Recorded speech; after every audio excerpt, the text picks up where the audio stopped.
Good afternoon. My name is Priti Rai Chura, and you are watching the Great Big Indian Money Show. And today we are going to be talking about funding your business. We have some wonderful expertise today on our panel here. We have Loknath Mishra, we have Dikesh Patel, we have Satyananda, and we have Olivia Cooper. A very, very warm welcome to all of you here on the show today. Now, starting off with you, Loknath, thank you so much for joining us. Tell me a little bit more about yourself. Thank you, Preeti. My name is Loknath Mishra. I'm the MD and CEO of ICICI Bank UK PLC.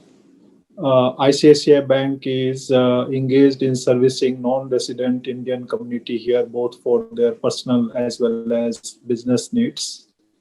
I also sit on the board of Association of Foreign Banks, and I chair the Financial Services panel of FICCI.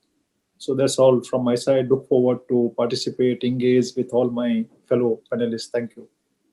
Great, thank you very much. Dikesh, a very warm welcome to you as well. And if you too can tell us a little bit more about yourself. Thanks, Priti. It's great to be here this afternoon. I'm Dikesh Patel. I'm CEO and founder of the Lighthouse Capital Group. We're a boutique property development company, predominantly based out of the Southeast. At a personal level, I'm also a buy-to-let landlord with a portfolio split between Midlands, Bristol and North London. And yes, I'm looking forward to being here this afternoon. Great. Well, a very warm welcome to you as well. Satyananda, a very warm welcome to you. And please do tell us a little bit more about yourself. Thanks, Priti. It's good to be here. So currently I am a fund manager of a private equity fund specializing in investments in healthcare assets and health tech. And previously, I've built several businesses and exited from them. And so I'm in private equity. Great. Well, thank you very much for joining us. And last but not least, Olivia Cooper, thank you very much for joining us here this afternoon. Please tell us a little bit more about yourself. Hello, and thank you for that introduction. Yes, I'm head of private wealth and family office at Axiom Stone. I'm a lawyer. I set up family offices. I deal with planning and succession. But why I'm speaking today is because I deal with investments by family offices and high net worth individuals in startups, seeds, and also second tier investments. So I'm here to give my insights into how not to go about it. Well, thank you so much to all of you for joining me here today on the Great Britain, I'm going to do that bit again. See, I do make mistakes. Well, thank you all so much for joining me here this afternoon on the Great Big Indian Money Show. Now, today is all about funding your business. Now, all of you are experts in that field, and we're going through such uncertain times at the moment. We've been hit by a global pandemic.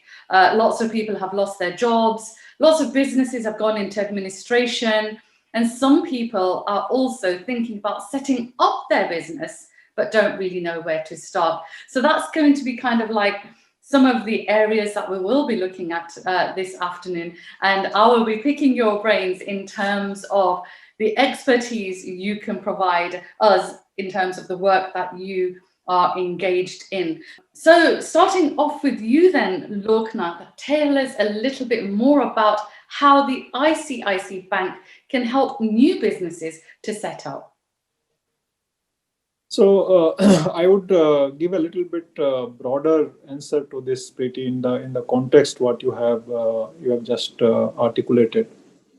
So I would say that each business is different in terms of the nature of business, the life stage where you are in terms of the development of your business, the kind of experience, track record you have, and variety of issues. So in that sense, it's a little bit difficult to give a sort of one bullet point as an answer to your question. I would say that each business has taking into account its own stage and situation where they are. They can and they should think of accessing various pockets of money. And each pocket of money has its own nuances and positives and negatives. So, for example, one could start a business by borrowing from family and friends. As it goes, it is always informal arrangement. The kind of paperwork you need is much lesser. It depends on the trust and confidence that you have, the families and friends have on you to really lend you that money to begin the business. If it is something which you are going to start, which is not a very well established, regular, run of the mill business, so to say, it's a new kind of business, it's something related to innovation and all of that, then probably you are going to look at some of the institutions which specialize in giving you startup funding as well as funding which you call Series A, Series B, and all those kind of funding what you can look at. Sure. And of course, if you have a business idea which is in the line of a mature business, your family has been there, you have some track record on that, and if you are beginning to start that kind of business, probably the banks could potentially be the guy who can give you that kind of funding. So it's all depends on what is the kind of business you are doing, what stage you are there, what kind of financial position you have, what kind of idea you have.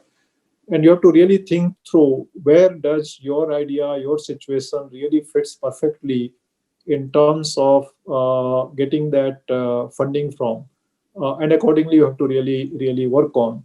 But broadly in that, if you look at that spectrum, starting with family friends, which are much more informal arrangement, going to private equity for new kind of business, and then going right up to banks, which are typically on the other side of the spectrum, where they would look at funding businesses which are much more matured and which are much more generating stable cash flow to really service you the interest and all of that. So in that sense, one has to really look at what are the really the key driver of their decision making and decide the approach according to that.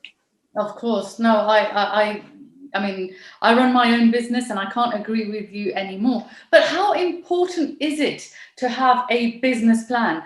Sometimes people have these wonderful ideas, but they don't really know how to go about putting those ideas into action. Some people just think, you know, I really do think that this will work. Whether it will work or not, you know, they don't know. But Olivia, how important is it to put together a business plan? Well, actually, I agree with very much what Loknath said. There is an awful lot of funding out there, and there's different funding streams. And very often we find entrepreneurs don't understand that there is more than just going to the bank or the venture capitalists. There's an awful lot more out there. So don't cut yourself off. But likewise, you really have to have a business structure in place prior to actually looking for someone else to come on board. And in order to do that, you have to understand what is your unique selling point, what is so great about your business, and put a structure together that fits that business. And also to make sure that your structure is able to develop with the business, because obviously you're not going to attract funding if there's no margin for scaling up that business. So you've got to make sure that your structure can scale up in the same way as you want your business to. So all of this is why you should get advice right at the beginning. Don't come to lawyers at the end because you think they're expensive and we just then have to dig you out of the mess you've made. Come to us at the beginning, because that's when we put the structures together that help you. Business plans are very important, yes, but they have to be well drafted. It's in the current climate, especially funding streams we have, for example, family offices, which are a major now. Family offices are now a major funding stream. They are definitely one of the big players in the market. If you come to us with just a cheeky smile and a flashy PowerPoint presentation, you're not going to get very far. You're not even going to get to really the investment committee, which is where you want to be, because that's where you're going to pitch for your funding. So you have to check back. Do I have things like my IP? If I've got an invention, if I've got a fantastic piece of kit that I've invented, have I got the IP locked down? Because if you don't, no one's going to put money into your business, because you're not going to be able to go global with it. So it's the way it's simple things like, have I got my IP locked down? Who are my partners? I mean, Loknath mentioned taking money from family members to help you start up. Absolutely great. But make sure that you actually get that relationship, that it's not just, dad's lent me some money or uncle's lent me some money, great. But, if you're then going for second round funding, people are going to say, well, is that a loan or was it just a gift? Or, you've got to put that relation, or has dad got 50% of the company? You've got to put that relationship into a legal structure. So, and again, going forward, are you giving away equity or are you looking for debt? This is the sort of things you've got to think about prior to just thinking, oh, I need money to start my business. These are all the things you've got to be aware of, which is why it's so important to get help right at the beginning, and the right kind of help as well. And there is plenty out there, believe me. Of course. Now, Dikesh, you are a successful property entrepreneur. How easy is it to raise funds for a new business? I'd say it's not easy. I mean, some background is I've raised some seed capital for technology startups in the past. And for me, a lot of it is about relationships. In the real world, we go through, the courting, engagement, and eventually at some point, some bright spark decides that we're going to get married. Now, as we know in the real world, if that happens too quickly, it's going to end up in a very big, ugly divorce.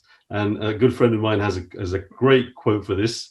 And I take Olivia's point, is if you think the cost of good advice is expensive, think how expensive the cost of bad advice and a crash course in DIY is. So I certainly agree where you have to get the right support systems from day one, and also present yourself in a manner where you can actually, even if you're raising money in a specific business and you don't have experience from that, don't be afraid to bring in support, expertise that brings that subject matter expertise onto the table. But for me, the big part is, especially when raising private finance, because I work with a lot of high net worth investors and sophisticated relationships. The art of relationships is probably the biggest skill that I would impart, especially to younger entrepreneurs. Start doing that from day one and get out there networking, pounding the pavements, because today's relationships, when you drop the pebbles, you don't know where that's going to lead in the coming years. Sure, no, absolutely. And Sachin, how expensive is it to raise funds? We all wish we had lots of money and we're able to invest, but how easy or how hard is it? Yeah, I just concur with a lot of what everybody else has said. I'll second that. The thing that I will add, so I've had two journeys building two totally different types of businesses and exited both to private equity. And then I've gone into private equity myself and built my own fund. And in fact, the one thing that I would say to anybody who's thinking about setting up a business or already has one and are looking to grow is institutional money or professional money will follow you if you have credibility yourself, i.e. the management team. I think that's important. Your credibility to return money, it's very important. And number two is I think you have to have a mindset, which I think sometimes people miss it, which is you have to build a business that you think you're going to sell right from the off, because then you start making decisions in a way that is a little bit distance from you. And you're going to say, yes, you know what, I'm going to build this, I'm going to grow this. But at some point, this is going to be more than just an income, a lifestyle business. This is going to have some real value to it. And institutional money likes that kind of thinking. So that already makes your decision-making process a lot more smoother if you have that mindset to begin with. But Olivia, would you like to add to what Sachin has just said? I agree with Sachin. You do have to have very much a go-getter mindset if you are going to make your business grow. And I do agree with Dikesh, bring on board people at the beginning who can help you if you're going into an area that you're not sure of. Certainly bring on board extra expertise. But I think what Lokna said right at the beginning when he was talking about funding streams is you have to understand whom you're approaching. Because I deal with family offices, single family offices. So these are the wealth, these are the wealth of one family, basically held by a family office structure. So depending on which family you're going to be approaching will depend on how you pitch. And also, don't just try to do a splattergun approach, because some families are interested in investing in something else. While some are invested in green, some will be investing in new technology and healthcare. So you have to know where you sit. I would certainly say, if you're starting a new business and you think it's a viable business, then as Sachin said, you have to have that idea that at some point you want it to grow. I don't necessarily think you need to think about selling it right from the beginning. You may indeed sell it, but Rockefeller didn't make his money by thinking he was going to sell. He made his money because he held on to family businesses that have since grown and morphed into other holding structures. So yes, think big from the beginning. Think you're going to grow this company, because if you think it's going to stay a little barrow market, nobody's going to invest in that. So I agree with that, but at the same time, realize that there are funding streams like family offices who are certainly more flexible than, say, larger institutions, banks or pension funds or so forth, that really look at established companies. At the same time, realizing in the current climate, you have a lot of competition, because we have projects arriving every single day on my desk for funding. So you have to have something unique about your idea that's going to really sit out and make me want to think, yeah, I've got to introduce this person to some of my clients. So that's very important. What you would be looking for? What would lenders actually be looking for? Lenders are looking for, well, family offices, as I said, each one is unique. And there's a very boring phrase, as soon as you've seen one family office, you've seen one family office, because like every family is unique. So is every family office. Although the structures are very similar, the families themselves are all different. So this is what makes it so interesting working with them. They're all ultimately they're looking for something that they will invest in. But what they're looking for, it depends, and that's shifting now. Certainly we've seen a shift post-COVID. Previously we were looking at potentially sort of what we call short to mid-term investments, so anything from 3 to 7 years. Here is my entrance, there is my exit strategy. Now we're seeing more of a shift, especially as we've got more entrepreneurs with family offices. They're looking at investing in the latest idea, something they think will grow, something they think will go global, but they're going to hold that investment within their actual family office holdings in their asset portfolio, and probably to second or even third generation after them. So they're going to hold it much longer. And that's why you have to, right from the beginning, understand that although it's your company, you're growing, that it's your idea, at some point you're going to have to decide, am I going to give away equity share in it? Because you can't just grow the whole thing on debt funding. You're going to have to give away equity if you're going to because family offices tend to look now for equity rather than just debt. Sure. And Loknath, coming back to the conversation that we had earlier, what if you lent a individual or a business funds through the bank, and then later on the business has no option but to go into administration? So it again depends and varies from banks to bank. But what I would broadly say that most of the banks, or for that matter, most of the lenders in whatever form and manner, are always willing to work with you to find a solution. So I don't think putting something into administration is the first choice of any of the lenders. So they always want to see if you are committed, if you are willing to take 2 steps, can a lender also support you to ensure that the business survives, and hence are willing to, in a way, give you more time, give you some concession, and see if it works, because at the end of the day, a recovery solution is always painful for both the lender as well as for the business owner. So that's usually not the preferred option for most of the banks, unless, of course, you have a kind of relationship in which neither of you have any trust on each other. So far as it's a reasonably good functional relationship, I think most of the banks will try to work with you to make it work. And of course, it depends on what kind of commitment you show, what kind of confidence you give it to the lender. But broadly, that's the first option, and frankly, going into administration is the last option, I would say.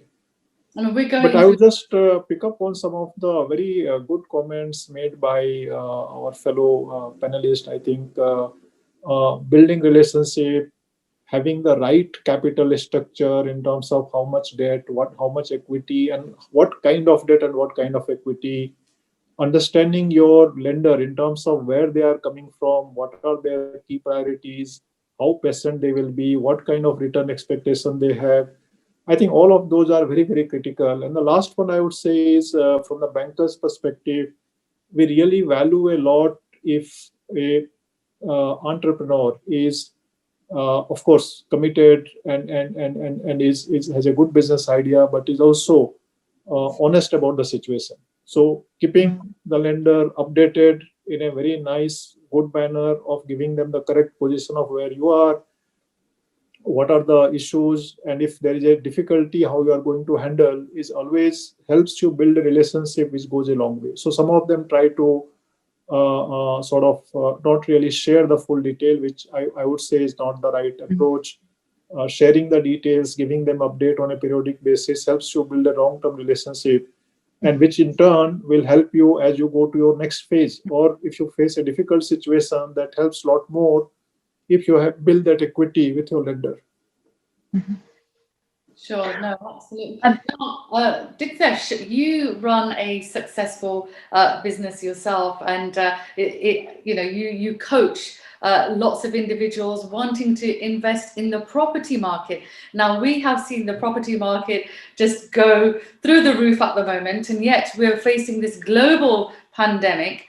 People don't have jobs. People have lost their jobs, lost their businesses, yet the property market seems to be doing really, really well. Well, what's the secret behind that? I think there's no real secret sauce. I think it's in any business, especially real estate, you don't actually make money on real estate when you sell.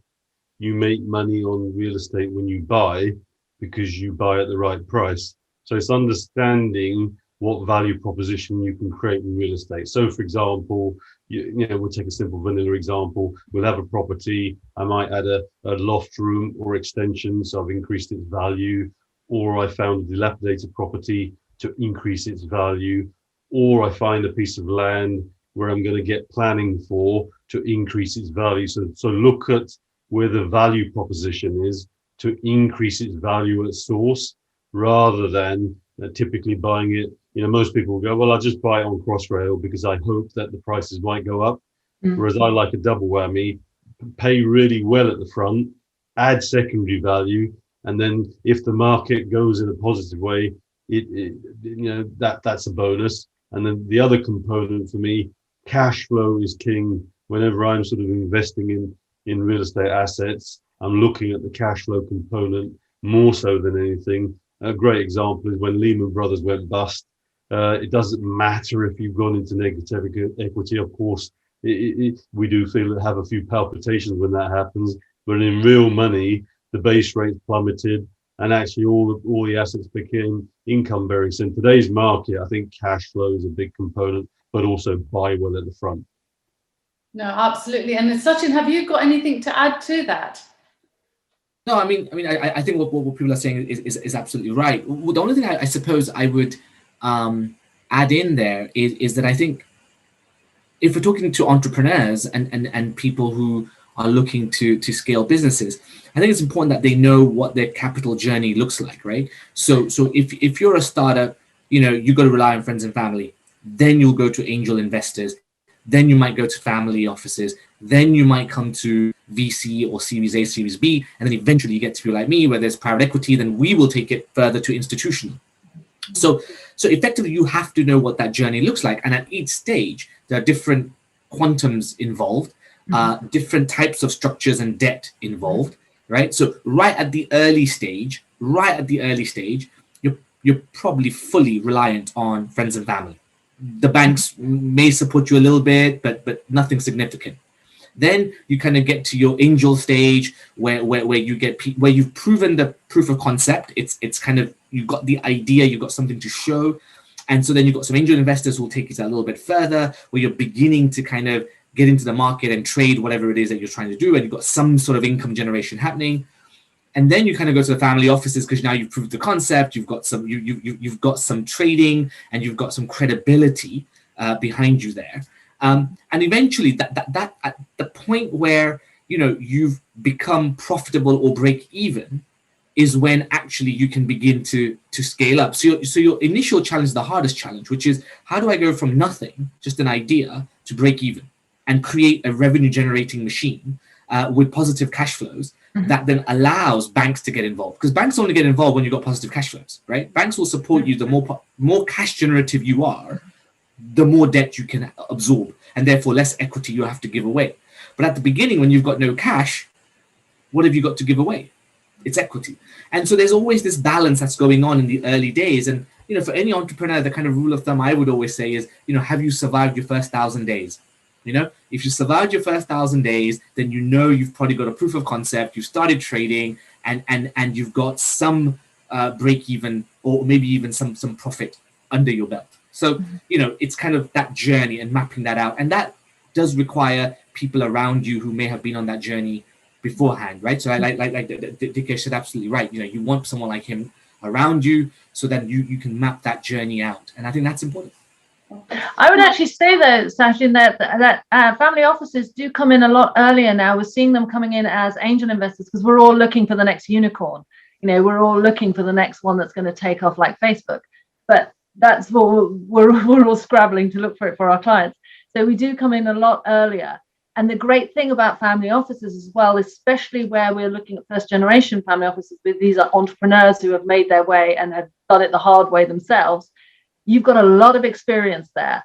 And so instead of thinking that this is just somebody going to be investing in my business, this is actually a partner coming on board very often. The family office has so much experience within it because of the family that own it. And therefore, you need to tap into that experience and be prepared to learn from them, because they can help you. And family offices are very good at this. They're very nimble. They're very able to turn around things quite quickly. They don't have the long processes of VCs and banks and so forth with the due diligence. Of course, they do due diligence, but they don't have the sort of rigid mandates that more structured institutions have. So they're more flexible, just as a family is more flexible. So they are more flexible. And certainly they have an awful lot of experience within them. So they can help that from that angel section, as the looking for the next unicorn. They can help you grow that business if you're prepared to. And this is where I was saying before, you've got to be prepared to take advice from them and actually understand that they've been there before you. So it's not a question that they want to just basically take your idea and own it themselves. They want to grow it because they're going to take a piece of it, yes, but it's in their interest, therefore, to grow it and actually make it successful. And they've got the experience to do it. So be prepared to listen. Of course. Now, Dikesh, going back to you again, through the coaching sessions you provide to individuals and to businesses, if somebody had a really good idea, they had the financial backing, maybe that's come through, family, friends, how can they still protect their assets to avoid, if in the future, if anything did go wrong, how would they prefer, kind of protect their family home, for example? Yeah, it's a great question. I think in the early stages, when I sort of started businesses in the past, a lot of it is I talk about having skin in the game, and skin in the game is either your own money or family money. Whilst nobody set out for it all to go wrong with that kind of seed capital, what I call is that's the risk money or the hurt money, and that's probably a good place to start. And also from your side as well, whilst funding might be lacking, you'll be surprised if you've got a fantastic idea or an opportunity where you're able to sort of look in the back of the sofa for a few pennies. So I think having skin in the game is huge. That's where some protection comes from, because the last thing you want to do is be, look at it a different way. If I went to a bank with an early stage business, the underwriters are going to get involved. And in some ways, I might not like what I hear from them, but actually the bank and their underwriter in some cases are your best friend. And even like, to Olivia's point, going to family offices, any investors that have come in through to me with any sort of projects I've wanted to work on, they're actually there speaking through experience, saying, well, why are you looking at this? Have you looked at all the different risk factors? So you can protect your downside risk by actually taking that experiential guidance from those people who've done it before and potentially had ups and downs in their business, so that you can avoid not having to put your family home on the line. Of course. And Loknath, what words of wisdom can you share for anybody who's wanting to start up their own business, haven't as yet got a business plan? Would you want to be the first point of call? No, I would say that a lot of homework should be done before you really take it to anybody in terms of what kind of business you are going to do, what is your USP, why exactly you think you will be successful, what you bring on the table. So a lot of variety of things in terms of what exactly your value proposition. So that is one part. Second part, also, they should have good clarity about your capital structure, what kind of capital you are thinking, planning, how will you give exit to the investor or service them. So very often what we find is that if you go to an investor and if you are not well prepared, you actually miss that opportunity. So I think being really ready with all the potential questions which somebody will ask in all this respect is very, very important. So I would say that planning for that well in advance, thinking through all potential issues around it, not only business but also the capital structure issues and all of that. It's important that when you go to a meeting, you give a view to the investor where they know that you know your stuff, you have thought about it, you know how it is going to pan out, and that gives confidence to the lender to put their money on you. So that I would say is very, very important. Just one additional point I would like to make here is when you are starting your business, you also need to think through what is the objective you are trying to achieve. So for example, Sachin mentioned that you need to have a plan to scale up and exit. That could very well be your strategy. Other strategy could be that this is your family business. You are not really looking to sell it at a multiple and make money for the investor and for yourself and exit. You could say that this is what I am going to do. This is what will get passed on to my kids. So that business model could be somewhat different in terms of how you approach that versus a business which you scale up and sell. So what is your objective? How you are going to run it? What is your plan for next few years? Will you run it continuously and grow it and add it, or will you actually sell it? So each of them will have their nuances and plan which has to be suitable for that particular type of business is what I would say. Sure. Now, Sachin, you have recently been recognized as being one of the top 100 most influential global Indians. So what is the secret behind your success? The one thing that I've learned in this game is that there's no such thing as a self-made man. No such thing.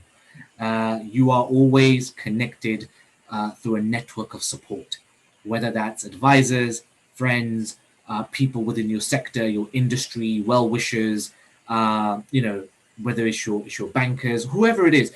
There's actually a web of support that makes you successful. I hear a lot of these stories, day in, day out about I made it on my own and I did this, and this. To me, that's the first thing that puts me off straight away. Everybody succeeds when you can recognize that actually you are part of a support mechanism. And I think when you can do that and when you can create win-win relationships throughout, whether that's your suppliers, your supply chain, whether that's your bankers, whether that's your investors, if you can always think about win-win and you can, money likes people who play with a straight bat, right? And I think if you can learn to play with a straight bat, which actually is a technique, then I think, people get behind you, people will support you, people will wish you well. And I think that's how success is built, slowly but surely. And of course, if you want success, you have to be willing to have a few, debacles. You have to be able to fall a couple of times, and you have to be able to withstand mistakes and lose money. So if you want to earn money, you have to be willing to lose money. And I think on any journey, you're going to have both. And I think you have to be able to handle both with a little bit of equanimity, Of course. And Olivia, being a female, what makes you so successful? Sometimes, especially in the field of finance, that it's very much male orientated, but you're a successful businesswoman. What has made you successful? Oh, well, thank you. I don't actually, don't tell my husband this, I don't actually think of myself as a woman when I'm working. I don't let my gender actually dictate what I'm doing. I work in the field I work in because I'm good at it. I love helping my clients find fantastic investments that they grow and keep for years. And I've seen this done over and over again. So I don't really see of myself as a woman in business. I just see myself as somebody who enjoys what they're doing and can do it and gets on with the job. So I don't really do the gender thing. But putting that aside, I would suggest that for people watching this who have an idea, who want to start their own business, I would definitely say don't be put off, because I got my first job when we were in recession, and we're just coming out of a global pandemic. There is funding around. Yes, we've seen the statistics coming out of the Eurozone with a €1 trillion funding gap, which is quite scary when you think about it. But if you've got the right ideas, there's still funding there. So don't be afraid to go for it. This is the time when people, we've seen through history, this is the time when people really come about and we have some fantastic businesses start taking off. So don't be frightened just because we're in a bad situation. The economy is still there. It's still growing. We are going to survive it, and the funding is there. So please don't be put off. Don't panic. Think straight, get help, and start it. If it falls, if it fails, it's not the end of the world. You can start again. I know Sachin mentioned that, and I know my fellow panelists will agree with me. Treat triumph and disaster, treat them both the same. You've got to be prepared to there are going to be knocks, but get back up on the horse, and you'll be fine. You will succeed eventually. So don't panic about it. So, and finally, words from yourself, Diksesh, before we finish today's program. I think, to Olivia's point in Sachin's, fail fast, fail often, learn loads. And I'll give a couple of great examples. Bill Gates, 18 failures to Microsoft. Richard Branson, I think it was 5 or 6 before Virgin was born. And also, Richard Branson, was he an expert in airlines, planes, trains, automobiles, finance? He probably wasn't. But what he was very good at is talent spotting, finding the right experience to be able to help steer that ship in the right direction. So I've got a long way to go for those kind of failures. So I've got to do more failing, but don't be afraid. And for goodness sake, don't sit on the fence. Either do or don't, but have a go. Well, thank you all so much. I would just like to add here, Preeti, that in my mind, I think we have seen maybe over the last 20 years, one of the biggest, I would say, democratization process of wealth creation, so to say. And I think next 20, 30, 50 years are likewise going to be a phenomenal year for entrepreneurs. And it's made significantly now easier to break the barrier and the glass ceiling, so to say, because of the kind of technology and the innovation what we are seeing and the business model what you can create. I think the opportunities are immense. I would say that think big, go for it, this is the time. I'm saying that gone are the days when you need to be a big industrialist to do something in business. I think this is the time where you can do wonders with your ideas, because the ecosystem is now ready for that. So I think think big, plan big, and I'm sure if you have in it, you will succeed and make it big. And I think also on a final note for that is, in the current world compared to when we all started businesses, the technology is there. Yeah, you can easily start a low cost model and create an MVP to be able to test your product. So have a go. The tools are there, and it's a fantastic time to be an entrepreneur. Great. Well, thank you so much. I think I can talk to all of you all day, but we are running out of time. And I just wanted to thank you all so much for joining me this afternoon on the Great Big Indian Money Show. Thank you so much to all the panelists and for all you viewers. I'm sure you found lots of inspiration from that chat. I certainly have. And for anybody that wants to get in touch with any of our panelists, I'm sure that their details will also be made available through iGlobal News. From me, Priti Writer, a very good afternoon to all of you.